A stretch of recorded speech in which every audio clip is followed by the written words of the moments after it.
नमस्कार। तिब्बत टीवी के हिंदी प्रसारण में स्वागत है। तिब्बत टीवी के साप्ताहिक हिंदी समाचार में हम दर्शकों को परम पावन दलाई लामा, वर्तमान तिब्बत के परिस्थिति, निर्वासन में तिब्बत तथा तिब्बत मुक्ति साधना के संदर्भ में जानकारी प्रस्तुत करते हैं। मैं हूं तेंजिन पेल्जोर। आगे देखिए इस सप्ताह के प्रमुख खबर।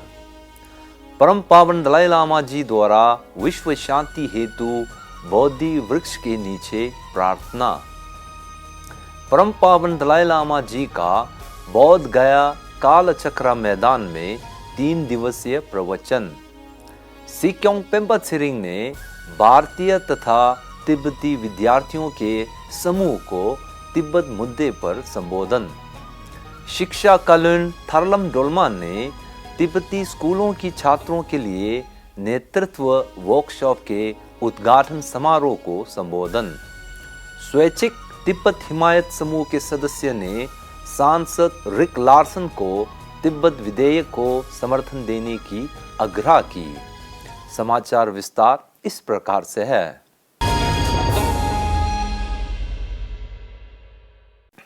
गत 23 दिसंबर 2023 की सुबह परम पावन दलाई लामा जी के नेतृत्व में संघ सदस्यों ने बोध गया महाबोधि विहार के बोधि वृक्ष के नीचे विश्व शांति हेतु प्रार्थना किया था।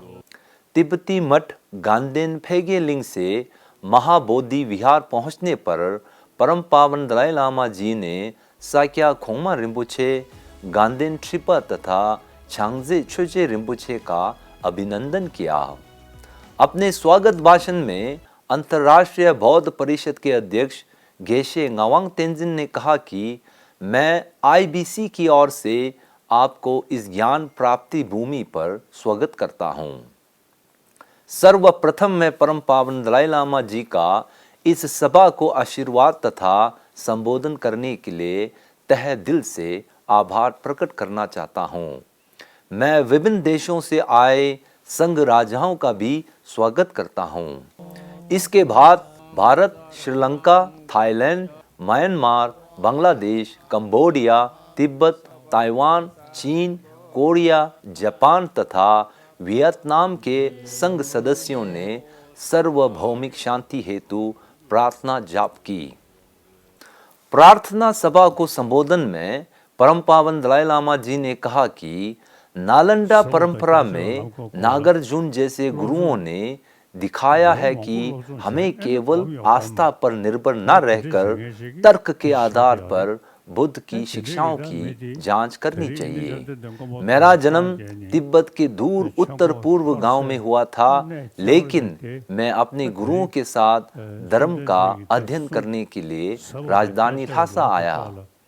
अध्ययन और तर्क के माध्यम से अपनी बुद्धि को अपनाते हुए मैंने ये जाना कि बुद्ध की उपदेशों कितना गहरा है। अपने दैनिक अभ्यास में मैं बोधिचित्ता और शून्यता की समझ पर ध्यान केंद्रित करता हूँ। इसलिए मैं आपको कह सकता हूँ कि बुद्ध की शिक्षा न केवल विशाल एवं गहन है, बल्कि आंतरिक विकास के संदर्भ में व्यवहारिक और प्रभावी भी है। आज से शुरू होकर 3 दिनों तक परम पावन दलाई लामा जी बिहार के बोध गया कालचक्र मैदान में विश्व भर से आए बौद्ध श्रद्धालुओं को प्रवचन देंगे। 29 एवं 30 दिसंबर को परम पावन जी आचार्य नागार्जुन रचित धर्मगातु स्तुति ग्रंथ पर प्रवचन तथा 31 दिसंबर को मंजूश्री का अभिषेक प्रदान करेंगे। इसी प्रकार नव वर्ष 1 जनवरी 2024 को कालचक्र प्रार्थना स्थल पर अनेक संगठनों तथा संस्था द्वारा परम पावन दलाई लामा जी के प्रति दीर्घायु प्रार्थना आयोजित करेंगे। केंद्रीय तिब्बती प्रशासन के सिक्योंग पेम्पा त्सिरिंग ने महाराजा सयाजीराव विश्वविद्यालय के छात्र समूह तथा तिब्बती नेतृत्व वर्कशॉप में भाग लेने वाले तिब्बती विद्यार्थियों को तिब्बत मुक्ति साधना तथा निर्वासित तिब्बती प्रशासन के लोकतांत्रिक प्रणाली के विषय पर सीक्योंग सभागार में संबोधित किया। इस अवसर पर शिक्षा विभाग के अधिकारी तेंजिन दोरजी ने तिब्बती नेतृत्व वर्कशॉप तथा महाराजा सयाजीराव विश्वविद्यालय के अध्यापक प्रोफेसर अंकुर सक्सेना ने शोषणिक दौरा के बारे में परिचय दिया था। अपने संबोधन में सीक्योंग ने कहा कि हम निर्वासन में एकमात्र लोकतंत्र है और दुनिया में एकमात्र पार्टी विहीन लोकतंत्र है। उन्होंने परम पावन दलाई लामा जी के मार्गदर्शन में निर्वासित तिब्बती प्रशासन के लोकतांत्रिक प्रणाली की स्थापना तथा कामकाज के बारे में जानकारी दी। इसके अलावा उन्होंने भारत और तिब्बत के बीच धार्मिक, सांस्कृतिक, भाषाई, पर्यावरण इत्यादि प्राचीन संबंधों पर छात्रों को संबोधित किया। उसी प्रकार महाराजा सयाजीराव विश्वविद्यालय के छात्रों ने निर्वासित तिब्बती संसद का दौरा कर तिब्बती संसद के उप अध्यक्ष डोल्मा त्सिरिंग तेंखांग के साथ मुलाकात की और तिब्बती लोकतंत्र प्रणाली तथा निर्वासित तिब्बती संसद के ढांचा एवं कार्य पर ज्ञान प्राप्त की। केंद्रीय तिब्बती प्रशासन के शिक्षा विभाग ने तिब्बती स्कूल के विद्यार्थियों के लिए नेतृत्व वर्कशॉप का धर्मशाला के निकट सारा स्थित उच्च तिब्बती अध्ययन महाविद्यालय में एक सप्ताह के लिए आयोजित किया गया था। इस कार्यशाला में भारत तथा नेपाल के 16 स्कूलों से 44 छात्रों तथा 16 सलाहकारों ने भाग ली है। वर्कशॉप के उद्घाटन समारोह को शिक्षा विभाग के कालुन अर्थात मंत्री थरलम डोल्मा ने संबोधित की थी। कार्यक्रम के शुरुआत में शिक्षा विभाग के एकेडमिक भाग के प्रमुख तेंजिन दोरजी ने सभी प्रतिभागियों का स्वागत करते हुए नेतृत्व वर्कशॉप की संरचना तथा उद्देश्यों के बारे में जानकारी साझा की।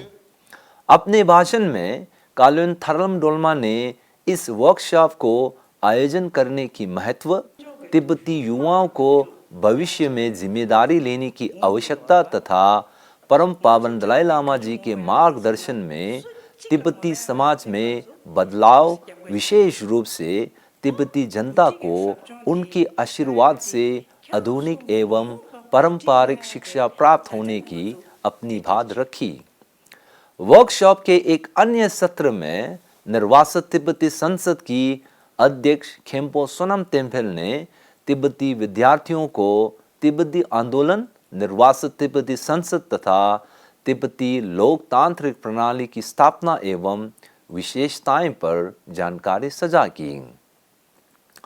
वाशिंगटन के स्वैच्छिक तिब्बत हिमायत समूह यानी वीटैक के सदस्यों ने वाशिंगटन के 10 प्रतिनिधि सभा के सांसदों के बीच पहुंच बनाने और तिब्बत विधेयक को समर्थन जुटाने के प्रयासों के रूप में एक ऑनलाइन बैठक आयोजित किया था।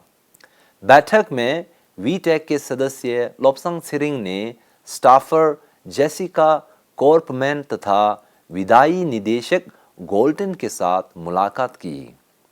इस अवसर पर लोब्सांग ने आभासी बैठक में भाग लेने वाले स्टाफर का आभार प्रकट की और उन्हें सदन की विदेशी मामले की समिति द्वारा 30 नवंबर 2023 को स्वीकृत तिब्बत चीन संघर्ष अधिनियम विधेयक HR 533 के स्थिति पर जानकारी प्रदान की। साथ ही उन्होंने अमेरिका तिब्बत संबंध के महत्व तथा वाशिंगटन राज्य में रह रहे तिब्बती प्रवासी नागरिक के संक्षिप्त इतिहास पर ज्ञान साझा की। ज्ञातव्य है कि वाशिंगटन के वीटैक सदस्यों ने आज तक सांसद Pramila Jayapal, Adam Smith, Suzan DelBene, Rick Larsen, क्रिम श्रेयर तथा मारिया पीरेज के साथ मिलने का सुअवसर मिला है। अंत में हमारे तिब्बत टीवी के सभी दर्शकों को नव वर्ष 2024 की हार्दिक बधाई देता हूँ। इसी के साथ आज का खबर यही समाप्त होती है। अगले हफ्ते हम फिर मिलेंगे। मुझे दीजिए आज्ञा। धन्यवाद।